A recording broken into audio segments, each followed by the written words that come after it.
اسی مہینے کے اندر چند تاریخی واقعات بھی ہوئے، تاریخی واقعات بھی ہیں جی، جس میں سب سے پہلے حضرت امیر المومنین حضرت عمر بن خطاب رضی اللہ عنہ کی شہادت اس مہینے میں ہوئی۔ اسی طرح سے حضرت امام حسین رضی اللہ عنہ کی شہادت اس مہینے میں ہوئی۔ جو کربلا کا پورا واقعہ آپ لوگوں کے علم میں، وہ اس مہینے میں ہوا۔ اس کے علاوہ یوسف علیہ السلام کے قافلے والوں نے کنویں سے اسی مہینے میں نکالا۔ یہ عام مہینہ نہیں ہے، اس میں بہت سارے معاملات اس طرح کے ہوئے ہیں۔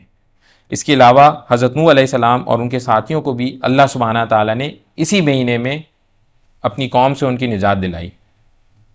حضرت ابراہیم علیہ السلام کے لیے بھی جو آگ ٹھنڈی ہوئی وہ اسی مہینے میں ٹھنڈی ہوئی۔ اسی طرح سے موسیٰ علیہ السلام اور ان کی قوم کو بھی فرعونیوں سے اسی مہینے میں چھٹکارا ملا، اسی لیے وہ لوگ روزہ رکھتے ہیں۔ اسی دن 10 عاشورہ والے دن اللہ سبحانہ تعالیٰ نے فرعون کو غرق کیا، اسی کی خوشی میں وہ لوگ روزہ رکھتے ہیں۔ اسی طرح سے اللہ تعالیٰ نے کوہ طور پر موسیٰ علیہ السلام کے ساتھ کلام جو فرمایا وہ بھی اسی مہینے میں ہوا، روایات میں آتا ہے۔ اللہ کے نبی یونس علیہ السلام، ان کو بھی جو مچھلی کے پیٹ سے نکالا گیا وہ اسی مہینے میں نکالا گیا۔